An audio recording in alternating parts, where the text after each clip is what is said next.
국민의힘에는 강서구청장 보궐선거 패배에 따른 후폭풍이 계속 이어지고 있는데요. 이번 보궐선거 결과를 누구보다 정확하게 예측을 했었던 이준석 국민의힘 전 대표와 함께 하겠습니다. 이 대표님 어서 오세요. 네, 안녕하세요. 예.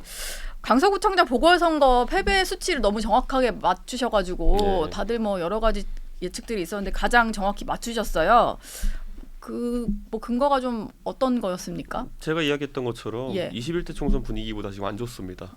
그런데 보궐이니까 그래도 그 정도는 나올 것이다라고 예측했던 것이고, 지금 와서 보니까 뭐 5만 사람들이 나도 예측했다 이런 식으로 이야기하는데, 네. 이건 뭐 이런 사람 많잖아요. 원래 나도 공부만 했으면 서울대 갔다 이런 사람도 있고. 여의도 연구원이 자기들도 17.5%를 맞췄다 이런 얘기를 하더라고요. 거짓말하고 있습니다. 여의도 연구원이 그렇게 얘기한다면은. 예, 여의도 연구원에서 나왔다는 수치 예전에 들은 바가 있는데 그거랑 다릅니다. 아, 네. 다른가요? 네. 일단은 어제 의총 내용들 좀 뭐 보셨을 것 같아요. 네. 김기현 대표 체제로 가겠다라고 결론은 났습니다. 근데 이 방향에 대해서 좀 이준석 대표가 보시기에는 어떻게 좀 평가하셨습니까? 어제 그 의총은요, 결론을 낼 권위도 없는 조직이고요. 예, 그리고 뭐 아무 의미 없는 의총이었다 이렇게 좀 평가합니다. 거기서 무슨 판단하는 게 지금 무슨 의미가 있습니까? 예, 저는 어제 그래서 모 의원이 연락 왔을 때 김기현 대표 체제로 이렇게 하면 어떻겠냐 그래서 2주 버티면 제가 용하다고 할게요라고 그랬어요. 그 체제가 네, 그렇게 보신 이유가 있을까요? 이런 거죠. 이제 그 영혼을 끌어모아서 만든 체제 아닙니까? 네. 예, 정말 전무후무한 여론조사 5등하던 후보가 결국은 최종적으로 당 대표가 되는 체제로 갔기 때문에. 지난번 김기현 대표가 당선된 전당대회 그렇죠. 때. 예, 그렇기 때문에 그 체제의 정통성이라고 하는 것은 유일하게 대통령과의 일체화를 통해 가지고 생기는 것인데, 문제는 대통령과 일체화했을 때 어떻게 보궐선거 결과가 나오는지 다 보지 않았습니까? 네. 대통령의 긍정평가율, 부정평가율이 있다면은 부정평가율은 오롯이 대통령 때문에 여당을 안 찍는다는 게 증명된 거예요. 제가 지금까지 누차 경고할 때마다 이준석 까내린다고 맨날 했던 말이, 아니 여당 지지율이 수도권에서 지금 서울은 더 높게 나오는데 왜 이준석은 저주의 발언만 하냐 이렇게 하는데요. 예. 그러니까 제가 말씀드리고 싶은 게 그 정도 상식이 없나요? 지금 사람들이 가가지고 밖에 나가 보면은 예? 아니 민주당도 싫고 여당도 싫다 뭐 그런 말이야 늘상 나오는 거잖아요. 네. 우리나라 국민 중에 정치 혐오증이 있는 사람이 아마 40%는 고정적으로 있을 겁니다. 그렇기 때문에 그런 건 고정적인 수치고요. 다만 이분들이 투표를 포기하지 않는다는 가정하에 가서 누가 더 밉냐 싸움이거든요. 네. 그러니까 저는 지금 그냥 단순히 드러난 민심은 지지 정당이 없음 또는 모름인 사람들은 이재명 대표보다 윤석열 대통령이 더 위협적이라고 생각하는 거예요. 네, 제가 이거 저는요 나중에 제가 뭐 나도 그런 생각했었다 이런 게 아니라 저는 누차 이런 발언을 해왔어요. 예. 지금 가서 그냥 사람들의 궤가 바뀐 게 대선 직후에는 네.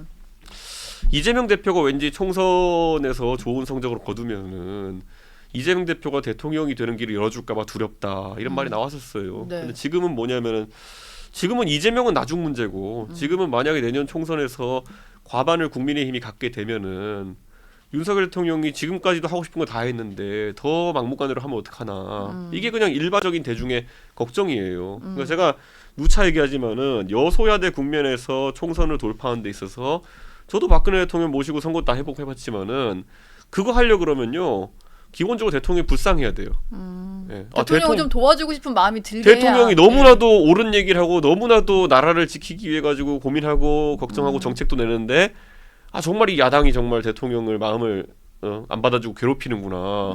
이런 인상이 있으면은 그럼 여소야대에서 동정 투표가 생기죠. 네. 근데 지금 같은 경우는 하고 싶은 거 다 하고 당도 다 장악한다고 했고 그다음에 뭐 야당 대표는 범죄자를 몰이해가지고 아무 말도 못하게 1년 동안 묶어놨고 하고 싶은 거 다 한 다음에 지금 와서 그럼 뭘 이뤘냐 했을 때 성과가 없는 거죠. 예. 예. 그러니까 이거는 뭐 어떻게 지금까지의 그냥 성적표기 때문에 이거는 뭐 저한테 이준석이 뭐 이견을 얘기하지 마라 이렇게 한다고 될 일이 아니에요. 네. 이번에 저는 그런 선거가 있을 거라고 얘기해왔고 이번에 그냥 보궐선거에서 그게 드러난 겁니다.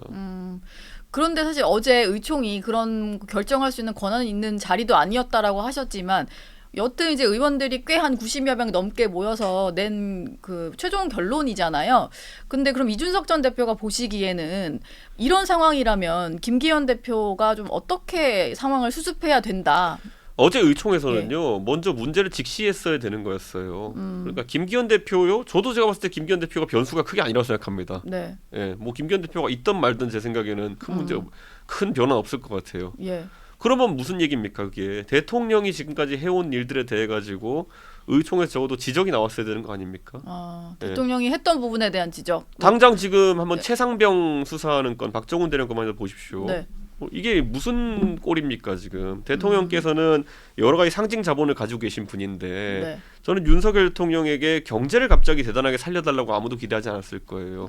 예, 물론 그렇게 해야 되지만은 네. 그쪽에 특출난 전문성이 있다고 기대하진 않았을 거예요. 그럼 이분이 평생 해오신 거는 우리 다 이분의 이력표를 알잖아요. 사시 보시고 그다음에 검사하시다 대통령 된 거 아닙니까? 네. 그러면은 공정과 상식이란 그걸 내세웠을 때 적어도 그 분야에선 성과를 내길 기대했겠는데 저는요 이재명 대표를 잡아놓느냐 마느냐 문제보다 그것에 가장 큰 대통령의 상징 자본에 먹칠을 하게 된 계기가 박정훈 대령 케이스라고 보는 겁니다. 공정과 상식 뭐 이런 정의 이런 키워드들이 좀 무너지는 계기가 되었다. 최근에 있었던 사건 중에 대통령 당신의 과거 멋있었을 때 모습과 가장 닮아 있는 인물이 박정훈 대령이에요. 예. 결국에는 보면은 그 최상병이라는 진짜 그 부모가 41살에 시험관 시술로 낳은 예. 그 자식의 마음 아픈 사연에 대해 가지고 있는 힘껏 수사하라 그래 수사했더니만은 나중에 좌천시킨다는 거 아닙니까? 네. 예전에 댓글 수사하랬더니만은 열심히 했더니만은 그 당시 윤석열 팀장을 좌천시켜가지고 여주지청 보내고 네. 그랬던 게 박근혜 정부에서 있었기 때문에 많은 사람들이 윤석열은 강골 검사고 정말 국민 하나만 바라보고 일하는 사람이구나 네. 이런 생각했기 때문에 스타 검사가 된 거 아닙니까? 근데 우리가 평상시 같으면 해병대 수사단장이 누군지 어떻게 압니까? 검사도 아닌데. 네. 그런데 이번에는 어쨌든 그분이 수사를 열심히 해가지고 최상병의 억울함 풀겠다 나선 것인데 그거에 정면으로 제동을 걸고 나선 것이 대통령의 인식이 있는 거 아닙니까? 지금 저는 상징 자본 다 까먹었어요 여기서. 이재명을 넣고 못 넣고 이재명 대표가 구속되고 안 되고는요 그건 기술의 영역이고 네. 그거는 다른 사람한테 뭐라 할 수 있겠지만은 적어도 박정훈 대령 거는 뭐라고 변명해도 사람들이 그냥 야 대통령 되더니 달라졌네 네. 이런 얘기 할 수밖에 없는 겁니다. 상징 자본을 다 깎아먹었다. 이 얘기가 조금 이제 귀에 쏙 박히는 얘기인 것 같은데 어제 그래서 의총장에서도 여튼 이제 대통령이 바뀌어라기보다는 이제 대통령과 당과의 관계가 바뀌어야 한다 이런 말들은 쭉 나왔던 것 같아요. 근데 바뀌려면은 가장 먼저 바뀌어야 되는 게 지금 이 대표 얘기를 들어보면은 대통령이 바뀌어야 될 것 같긴 한데 당에서 바꿀 건 없습니까? 당에서 당청 바꾸기보다는 관계가. 당도 반성해야죠. 뭐냐면 당에서는 그러면은 예전에 지금 전부 다 그러니까 이런 거예요. 그러니까 보통 이 정도 상황 되면은 국민의힘 의원들 참 불쌍하다 얘기 나올 법도 한데 불쌍하지도 않아요. 이 21대 국회 들어가지고 뭐 연판장 써서 우르르 사람 조지는 문화 이런 것들을 만들었잖아요. 네. 조지단 표준어입니다. 괜찮습니다. 그러니까 표준어입니까? 예, 예, 괜찮습니다. 표준, 예. 예. 그래서 우르르 몰려다니면서 때로 그냥 논리도 없이 그냥 덩어리 지어가지고 사람들 조지는 문화를 만들어 놓은 거 아닙니까? 네. 저는 이런 것만 봐도 지금 뭐 아무도 불쌍하지도 않아요. 그러니까 국민들 입장에 봤을 때는 예를 들어 이명박 정부 때는 이명박 정부에서 어느 정도 국민적 인기가 떨어졌을 때 그럼 당의 대안이라는 게 있어가지고 야 그럼 지금까지 탄압받던 박근혜라는 사람을 한번 지도자로 만들어보자 해서 네. 비대위원장 만들고 그걸로 총선 승리했거든요. 지금 당에서 누가 불쌍합니까? 예, 누가 불쌍합니까? 지금 보면 예? 안철수 대표가 불쌍합니까? 나경원 대표가 불쌍합니까? 예. 누가 불쌍해가지고 지금 여기서 대안이 되겠습니까? 지금 뭐 듣고 보니까 뭐 그런 상황이 좀 뭔가 계속 흘러온 것 같은데 지금 일단 어제 그 의총장에서 나왔던 얘기나 이제 결론에 대해서 이재현 대표는 상당히 다 이제 별로 마음에 안 드시 탐탁지 않은 표정이시긴 한데요. 네. 이 얘기도 좀 여쭤볼게요. 김기현 대표가 어쨌든 본인이 뭐 약간 책임지겠다라는 취지로 총선에서 패배하면 정계 은퇴로 책임을 지겠다라고 했습니다. 이 말은 좀 어떻게 들으셨어요? 그러니까 지금 이미 정계 은퇴 상황에 몰린 거예요. 예, 예전에 2011년 11.6 서울시장 보궐선거 그때 오세훈 시장의 사퇴로 치러진 그 보궐선거에서 그때 홍준표 대표가 패배 책임을 안고 물러났을 때 거의 정계 은퇴 수준이었어요 그때. 네. 그러다 나중에 이제 대선과 함께 치러진 경남도지사 선거로 인해 가지고 다시 이제 정치권에 복귀하게 된 것인데 지금 김기현 대표는 이미 그 상황이에요. 예. 그런데 이제 거기서 그거를 오히려 내년에 총선까지 본 다음에 이제 정계 은퇴하겠다 이렇게 얘기하는 거는 누가 봤을 때는 그냥 뭐지? 예. 뭔가 왜 당연한 얘기를 하지? 총선을 지면은 원래 책임을 지는 거 자리인데 왜 당연한 얘기를 했냐? 뭐 아니 이렇게. 총선을 지금 지면은 저도 제 생각엔 크게 질 것 같은데 이 상태로 가면은 그러면은 정계 은퇴 정도가 아닐 것 같은데요 제 생각에는. 예. 예. 정계 그리고 은퇴가 아니면 어떻게? 정계 은퇴는 본인이 쿨하게 뭐 책임진다 이런 의미인데 지금 지금 그러면은 이 사람들은 검증된 어떤 패장 아래에서 왜 총선을 치르는 그런 판단을 해야 되는 겁니까? 그러니까 안 긁어본 복권 같으면은 기다리면서 복권 당첨 날을 기다리면서 될 수도 있겠다 이렇게 기다리는 게 가능하지만은 이번에 선거 패배에 있어가지고 여러 가지 지적이 있지만 첫째로는 후보를 내지 않았어야 될 점에 당 대표가 그걸 막아내지 못했다라는 네. 게 한 가지이고 두 번째로는 선거 전술 전략 면에서 전혀 수도권에서 먹히지 않는 것만 들고 나왔다. 이게 두 가지 아닙니까? 뭐 예를 들자면 좀 어떤 전략이 있을까요? 뭐 김기현 대표가 했던 것 중에 수도권이랑 전혀 안 맞는데 왜 저런 걸 했을까라고 생각하시는 지점이 있다면 충청 향후회를 왜 공략합니까? 예.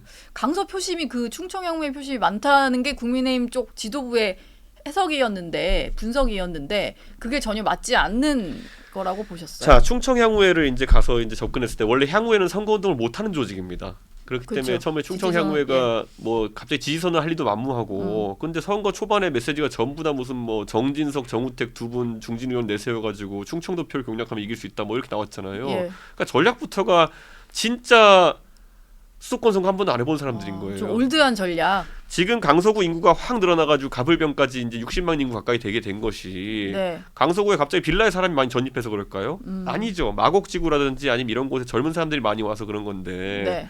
그럼 이 사람들한테 충청도 정체성이라는 것이 뭐 부모님이 충청도 출신일 수는 있겠죠. 그게 그렇게 중요할까요? 네. 그러니까 저는 지금까지 김종인 윤석 체제에서는 결국 젊은 사람에 대한 공략이라든지 아니면 지금까지 우리에게 표를 던진 적이 없는 사람들에 대한 그런 공략이었다고 한다면은 네. 이번에 그냥 관성대로 한 90년대 초중반쯤에 나올 만한 선거 전략을 쓴 거예요. 아. 그때 3당 합당 이후에 한 10년간 전략이 뭐였냐면요. 충청도와 경상도 표를 합쳐가지고 호남을 네. 고립시킨다가 그냥 전략이었어요. 네, 그래서 그걸 돌파하기 위해 가지고 97년도, 98년도에는 네. 김대중 대통령 같은 경우에는 내가 이걸 고립을 돌파하기 위해 가지고는 그냥 장관의 절반을 주는 정도까지 간다 하더라도 DJP 연대하는 수밖에 없겠구나. 그 정도로 고립되어 있던 게 호남 사람들이거든요. 이번에 제가 그 강서구 사정에 정통한 사람 얘기를 들어보니 충청 향후에 공략하겠다는 말을 듣고 그나마 우리 윤석열 정부 출범 때까지 우리가 모아왔던 호남표 다 달아났다. 왜냐면 그 사람들 입장에서는 과거에 90년대 초중반이 연상되는 거죠. 또 이제 그럼 호남 고립론으로 가려냐. 공교롭게도 최근에 한두 달 전에 이제 그 잼버리 사태를 전라북도에 뒤집어 씌우는 그런 모습도 봤고. 그러니까 저는 총체적으로 제가 그래서 선거 끝나고 딱 이렇게 한마디 말했거든요. 네.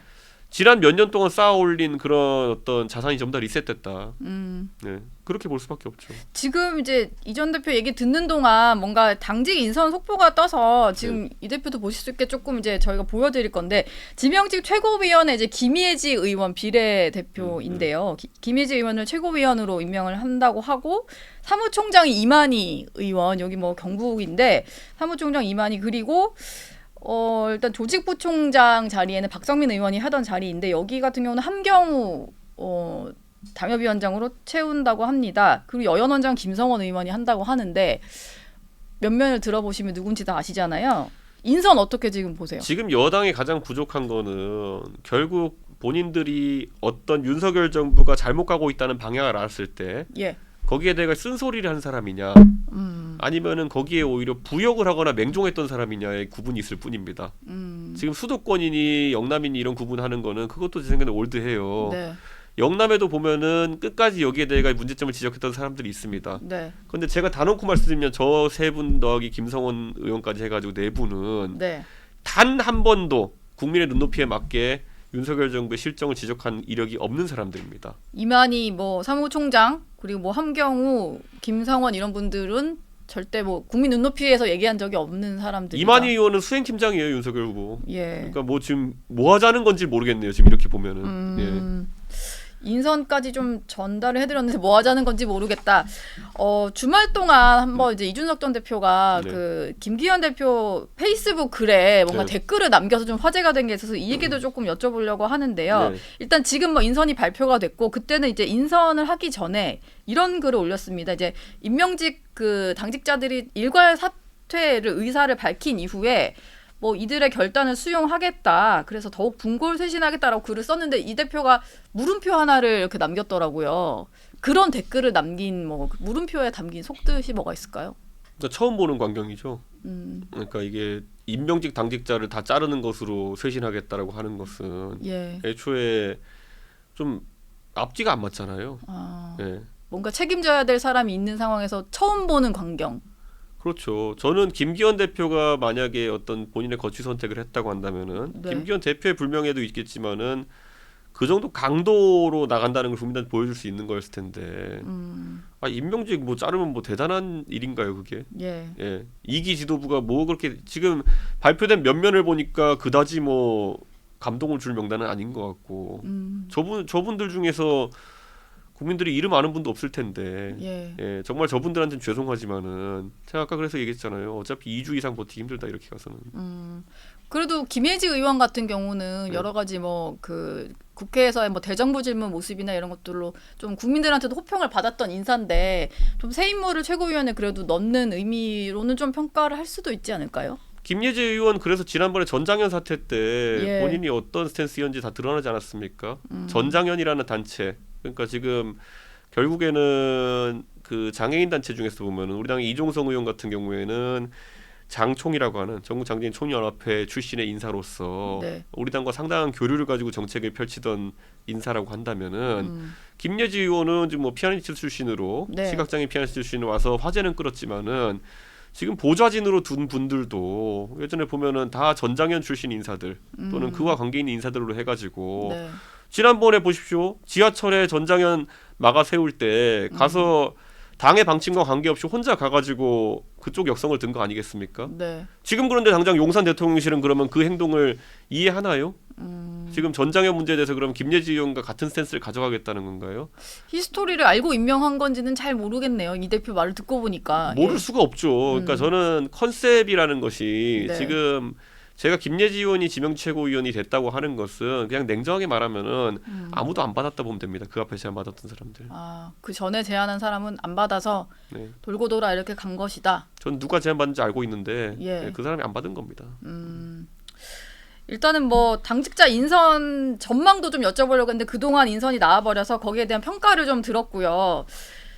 지금 일단 강서구 선거 전략 뭐 대실패해서 결과적으로 엄청난 참패를 했는데 이런 식으로 좀 치른다면 현재 그리고 민심도 그렇고 그 이 대표가 지금 지역구로 갖고 있는 노원구 민심도 상당히 많이 흔들리고 있을 것 같거든요. 그래서 이런 식으로 한다면은 거기에 다른 사람을 내는 것보다는 그래도 이제 수도권에 대한 좀 이해도가 높고 젊은 층에 대한 이해도가 높은 이준석 대표를 공천하는 게 맞지 않겠나 이런 생각은 좀 드는데 당에서 사실은 이준석 대표는 공천 줄 거란 얘기도 요즘에 조금씩 나오더라고요. 그건 그들이 선택하는 게 아니라니까요. 자꾸 그 사람들이 착각해가지고 예. 1년 전부터 무슨 뭐 공천을 주느니 마느니 그걸 협박할 수 있다고 생각하는 것 같은데 지금요 강서구가 18% 차이 난다고 하는 거는요 노원구도 18% 차이 난다는 얘기예요. 예. 그런데 이 상황에서 지금 저는 단언코 얘기하지만 노원, 도봉, 강북에 지금 나가려고 손들고 온 사람 없을 겁니다. 진정성 있게 당선되고 싶어가지고 네. 인지상정 아니겠습니까? 지금 만약에 거기에 출마하러 나오는 사람이 있다 그러면은 당선을 목표로 찐다기보다는 어디 여당의 당협위원장 받아가지고 나중에 어디 공기업 감사나 아니면은 가볼까 이런 사람들 많이 올 겁니다. 예. 아니 지금 당장 어제 기사 난 것만 봐도 대전에서 지금 인재영입 안 된다고 기사 나기 시작했거든요. 아 그게 지금 당연한 상황인데 지금 상황에서 뭐 서울 수도권은 뭐 더 이준석을 공천 주느니 마느니 뭐 그게 대단한 아량이니 이런 식으로 얘기하는 것 자체가 제가 거부할 겁니다. 그런 식으로 나오면은 그러니까 저는 이게 굉장히 뭔가 착각이 좀 심한 게 예. 지금 시점에서 제가 그러면 이렇게 얘기할게요. 지금 또 방송 보시고 또 전통적인 채널의 시청자라 그러면 저한테 저 새끼 싸가지 없다 이런 얘기하고 또 하겠지만은 네. 전 단언코 말씀드릴게요. 아니 뭐 계속 그럼 환각 속에서 빠져 살 겁니까 이렇게 가서? 예, 계속 그럼 보수 진영 전체를 환각 속에 빠뜨려 놓고 지금 보십시오. 저는 몇 달 전부터 서울 몰패한다. 네. 지금 내일 만약 선거라면 100대 180이 또 나온다 얘기했었더니만 저한테 욕 달았던 분들 이제 반성하셔야죠. 예. 지금 그리고 하면은, 지금까지 네, 그러면은 네. 이준석이 사이비 평론가라 그러면서 네. 거꾸로 말해서 지금 서울은 괜찮다. 그리고 경기도는 아주 근접하게 따라붙고 있다 얘기했던 사람들 전부 다 평론 못 나오게 해야죠. 방송 평론 못 나오게. 그 사람들이 지금까지 아까운 시간을 날리게 만든 거 아닙니까? 예. 환각 상태에 빠지게 했다. 그런 논평을 하는 사람들 때문에. 그 사람들은 알고 그랬으면은 굉장히 보수를 망가뜨리려고 작정한 사람들이고요. 예. 모르고 그랬으면 평론 실력이 없는 거니까 이제 방송에서 그만 나와야죠. 그런데 그런 사람들 이 건물 안에 많습니다. 지금도. 예. 지금 이 건물 안에 있습니까? 지금도 어디 방송하고 있을걸요? 1층에서. 예. 네.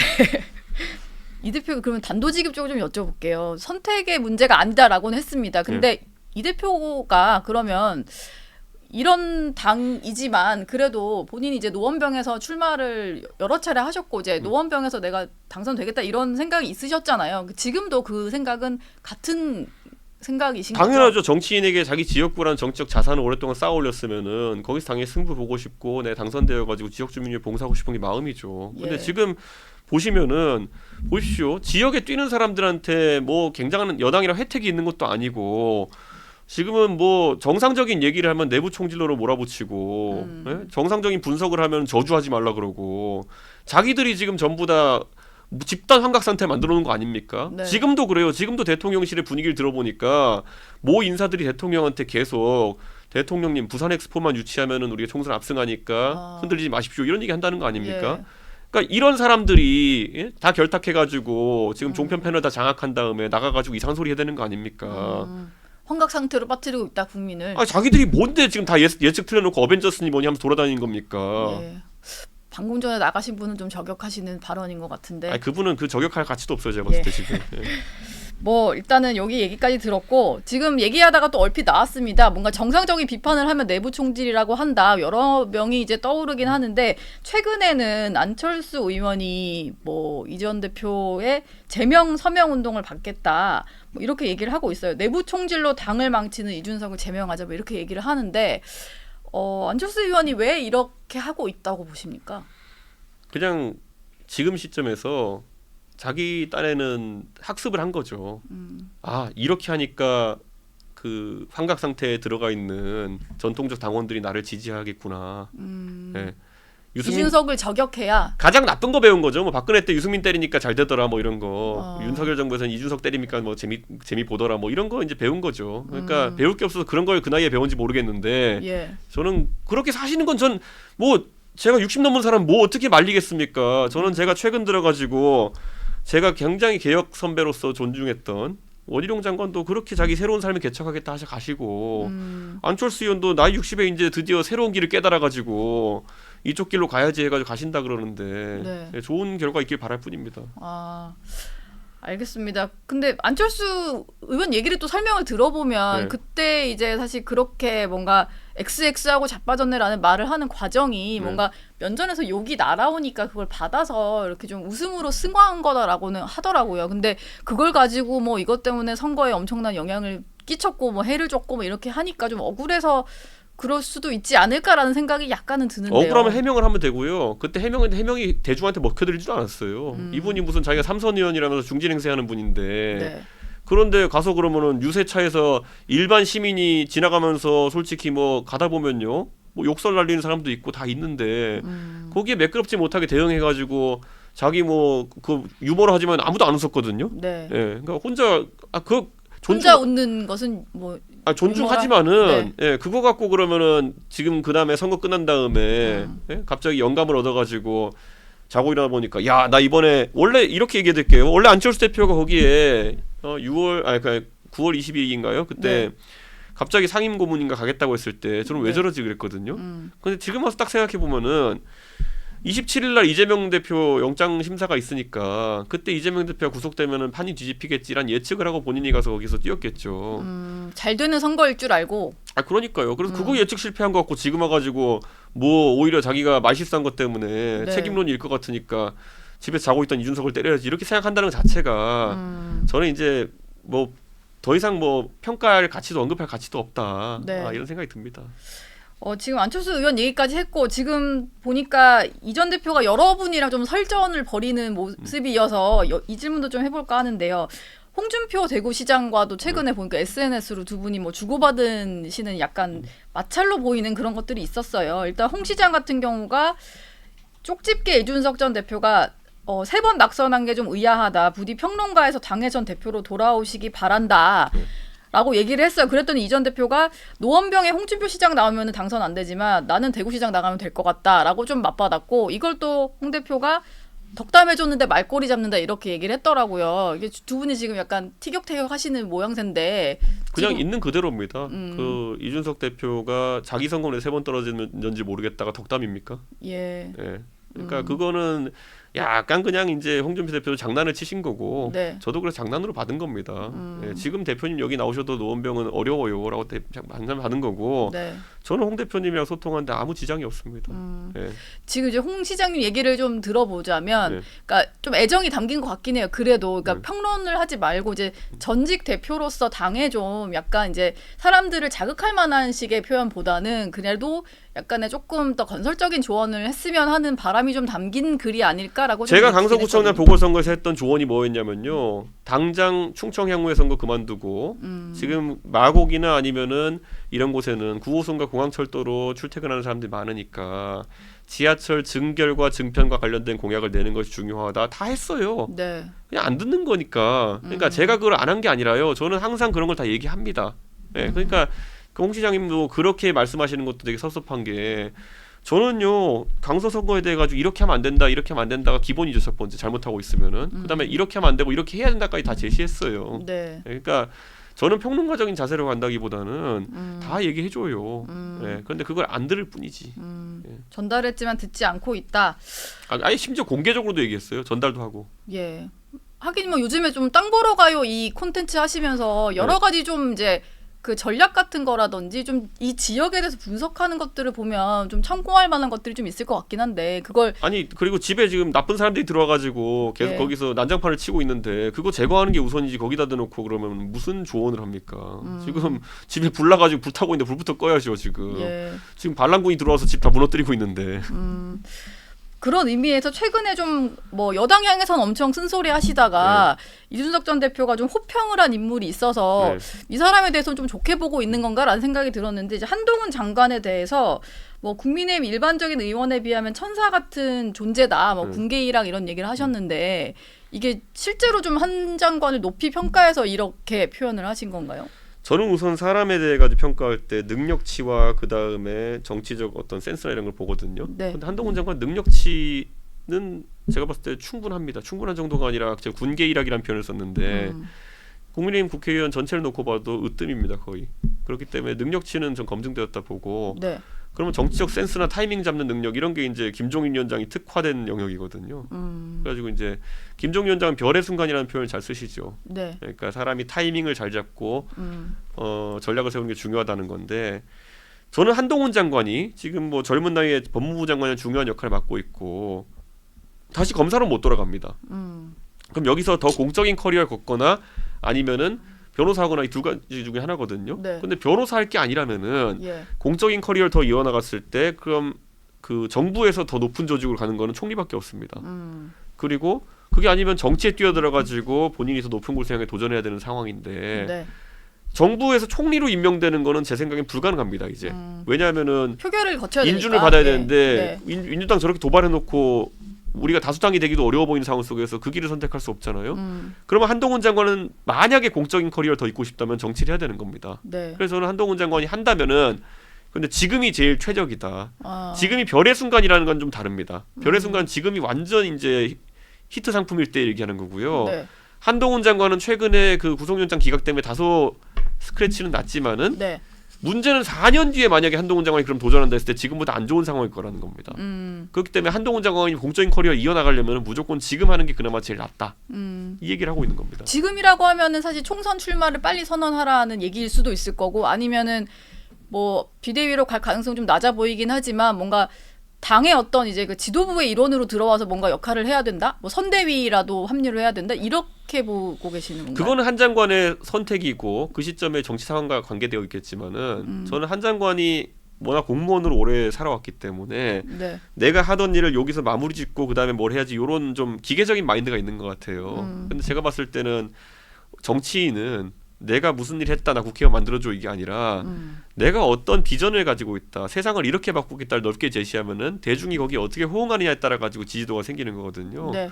저는 한동훈 장관이 예전에 뭐 강연한 것도 제가 영상으로 보고 했는데 괜찮은 비전들이 있어요. 그러면 지금 시점에서 더 열심히 해서 이재명을 잡아넣어야지 이런 거는 제가 봤을 때 큰 성과도 아니에요. 만약 한다 하더라도 네. 예. 오히려 한동훈 장관이 어떤 비전을 가지고 있는지를 국민들에게 설명할 시간이 더 필요한 것이고 그게 제 생각에는 뭐 한두 달 이내에 결단 안 하면 시간이 없을 것 같은데요. 이제 이 뭐 별의 순간 얘기를 잠깐 하셨는데 뭐 지금이 한동훈 장관이 뭔가 결단할 시기인 것 같다. 뭐 이런 말씀. 지금 아니면 기회는 없어요. 예. 알겠습니다. 이준석 대표 얘기 여기까지 듣도록 하겠습니다. 고맙습니다. 네.